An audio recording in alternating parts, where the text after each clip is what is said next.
Bonjour et bienvenue pour Un jour un comics, l'émission qui vous présente tous les jours un comics, une nouveauté qui fait l'actualité comics. Bienvenue sur Radio Comics, votre chaîne 100% comics qui vous présente toutes les meilleures sorties et toutes les meilleures actus et les plus beaux page à page de la galaxie comics sur YouTube. Aujourd'hui nous allons parler d'un titre que j'attendais plus que tout au monde pour une série que j'ai affectionnée particulièrement dans les années 90. Il s'agit du second tome de Génération X en intégrale, la seconde intégrale Génération X qui couvre les années 1995 et 1996. Génération X, comme tous les 10 ans, est une série X-Men prévue pour une nouvelle génération de lecteurs et pour présenter des nouveaux mutants. On a eu les nouveaux mutants dans les années 80 et dans les années 90, on a eu Génération X. Le dénominateur commun de ces séries, c'est qu'elles sont confiées à des auteurs de talent.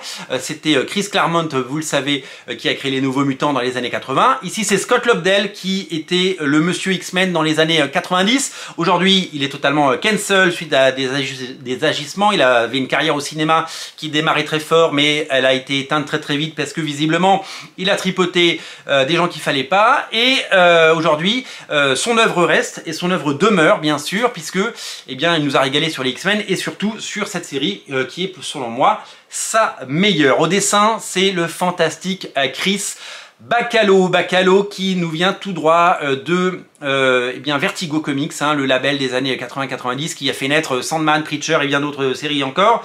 Il a fait des choses magnifiques. Il avait fait une série qui s'appelait Shade avec Peter Milligan, Shade the Changing Man, et il avait fait une autre série absolument fabuleuse qui est un dérivé de Sandman de Neil Gaiman, un autre monsieur qui tripote un peu trop visiblement, qui s'appelle Death, et Death ça fait partie de mes comics préférés, et c'est vrai que ça fait partie de ces légendes.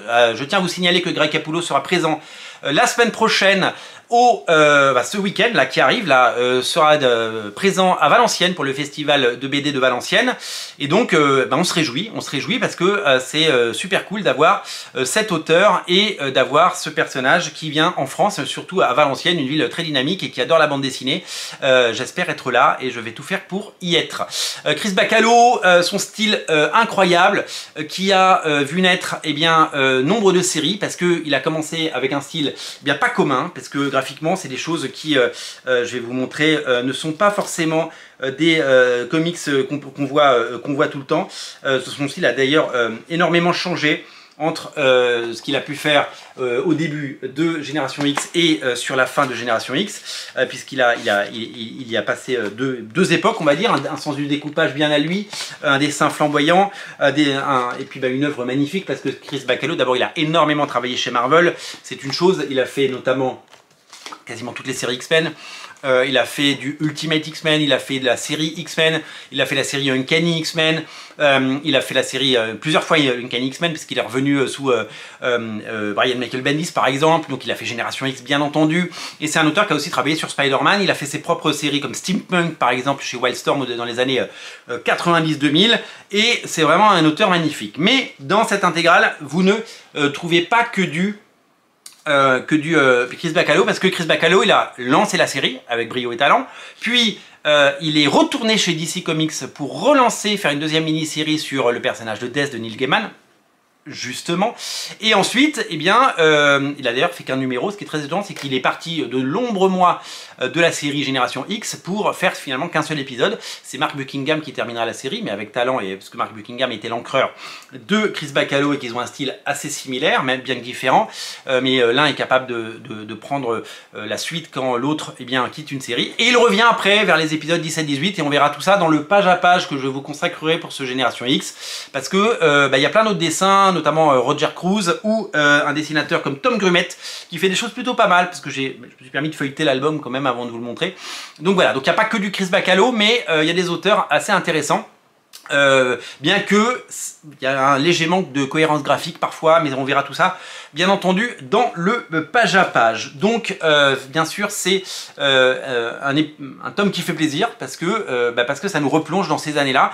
Et moi je vous dis, j'ai adoré cette série, je l'ai vraiment adoré, et c'est là que j'ai découvert Chris Bachalo, et depuis je suis hyper amoureux de ce dessinateur qui nous régale. Il nous régale avec son style, avec son dessin, avec son crayon, avec sa magie. Il dessine pas comme les autres, ça fait partie de ses anomalies. Lui-même lui-même le dit dans des interviews, il n'a jamais compris pourquoi Marvel lui avait confié les X-Men ou des séries comme ça. C'est lui qui a dessiné la série Wolverine and the X-Men par exemple, que j'ai adoré. C'est lui qui a lancé nombre de séries cultes et qui continue de nous régaler avec son style absolument incroyable. Il est un tout petit peu moins présent en ce moment parce que il vieillit tout simplement et que il a peut-être moins besoin aussi de produire des pages de façon mensuelle. Et puis c'est un métier qui est usant et fatigant, mais on sera ravis de le découvrir à Valenciennes dans les prochains jours et j'espère que on pourra passer un peu de temps avec lui et qu'on pourra croiser cet artiste qu'on adore et qui vraiment nous fait rêver. Voilà pour ce qui est de Génération X, l'intégrale 1995-1996. Il y a également un annual